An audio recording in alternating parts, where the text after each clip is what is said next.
Hi there, this is Robert Simon from Wallboard. In this short video I would like to show you how easy to connect a sensor to any kind of device. This is an M5 stack microcontroller that you can buy for $30 on the internet. We have application that can work with this one. It can also work with the M5 stick that costs only $10. But in this particular example, I will use the M5 stack.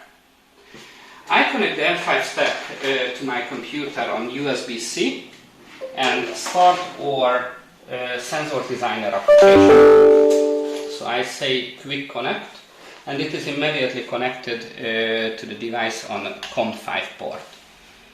The M5 runs the stock firmware, so the first step that we have to do is to burn the firmware or wallboard firmware. So I can download it within the application and I can click burn it. It is copying the firmware to the connected device, and when it is done, the device restarts and immediately shows our application is running on it. Now I could disconnect it from my computer and I could connect it to any device. It can be currently Android, Windows, and we are just working on our bright sign application to be able to communicate with this device. Then the firmware is set and I am connected to it. I have to select that what kind of device is this. So this is an M5 stack standard device, and I can connect. It has only one communication port, and based on the communication port you can list the available devices.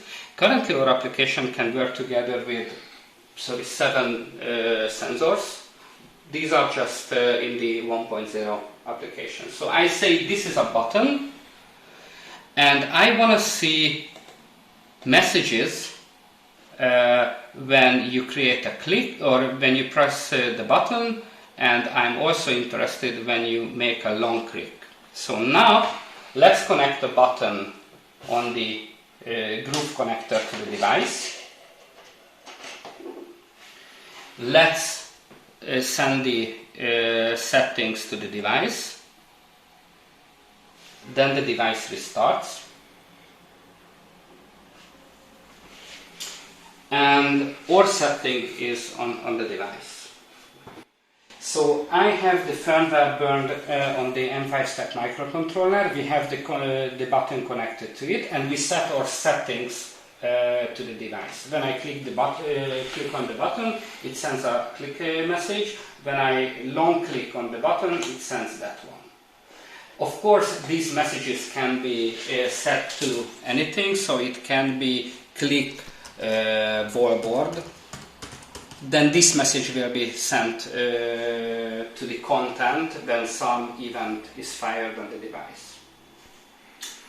When we are happy with the setup, we can take this device to a remote client and connect to that one. We have another device connected to this one. So as a next step, I log in to our portal, select the meeting room account and select the GABA touch monitor, and when I am connected through the internet to a microcontroller, I can send the configuration to the screen directly. So I send this configuration, then it received it, it sent to the microcontroller, it restarted, and when I press the button on it, it set a click wallboard message to the content. But it is an empty content, so the next step is I go to the content editor. We have this button sample, which is an empty content. I set this page to for example, to red, and I duplicate this page and I go to the second page and I set it to blue. We have 2 pages. We create a loop of pages, 100 and 100 seconds. And now I go down to the sensor configuration. I add the new sensor event, add an action. It will be click wallboard.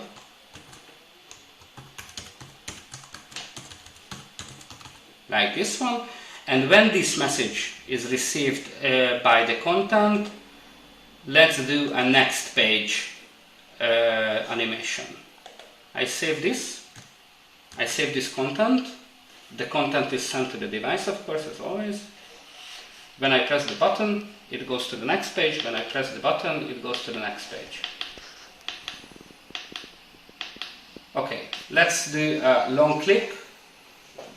We just have, this is a debug version of our application, that's why you can see the messages here. So the message will be long click, as we defined in our application. And let's add another page. We will call it pop-up. I go to the pop-up page. I don't add it to the loop. I go to the pop-up page. The pop-up will be a page with green background. I'm sorry, I just put no transparency in it. And I go to the sensor configuration again. I add this action, this long click, as the second one. And based on this one, pop up a page, which is the pop-up page. I don't want to add any more thing to it, and auto close this after 2 seconds. Save. I save this content. It is sent to the device. So when I press the button, it goes to the next page. When I long click it, it pops up the green window for 2 seconds.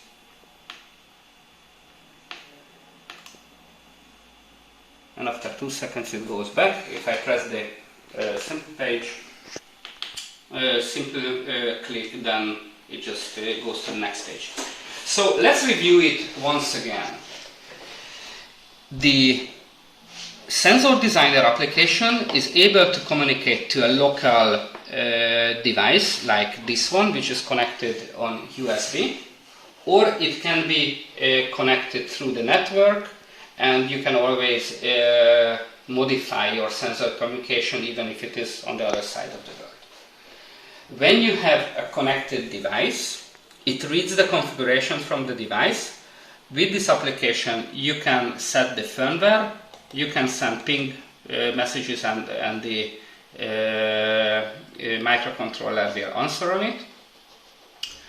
Based on what kind of device you connect to the designer, it pops up different ports. So you can connect to the M5 Stack Fire 3 ports sensors. It can be a button, a dual button, a PRI sensor which is detecting move, relay to control something and set it on and off. The TOF detects distance, so if there is someone in front of the camera, how far that person is. The RFID reads RFID tags. The I/O board is good for controlling 8 digital input or output things. So you can, for example, connect 8 relays as an output or 8 buttons as an input to it. And there are the hubs here. With this one you can create 6-port inputs. Like, for example, if you have 6 products next to each other and you install 6 light sensor below them, when you lift a sensor, it sends a notification which position is missing. And through the PA hub and PB hub, you can have multiple of these sensors. So for example, to use if you are using the PA hub, you can connect 6 RFID to the same device. To the port B, it is a little bit different because it can also read different type of devices. Like here we can read alcohol sensor, sound sensor, or an angle sensor, which are analog sensors. When you set up multiple ports, like add the button and add the peer and add so there are no ports here, you can configure them and you can set it to the device directly connected on USB, or you can send it over the net to the connected device. You can directly enter a message and send it to the device. This will be for the advanced users, and here in the log window you can see that what is happening. So if I send something out, or if I just press the button there, it sends the message. If I go back to the user interface, the device, the sensors will need not the professional but the enterprise license to be connected to the device, because that enables the sensor communication. You can directly set the sensor configuration if you don't want to use our sensor designer application. And within the content, which is here, within the content, you can go down and edit the sensor events on this page. You can have page-wide events, which means that that event is valid on the actual page only, or it can like this one. So on the default page I can react in a different way on the long press than on the second page. I can create actions on the message that we received from the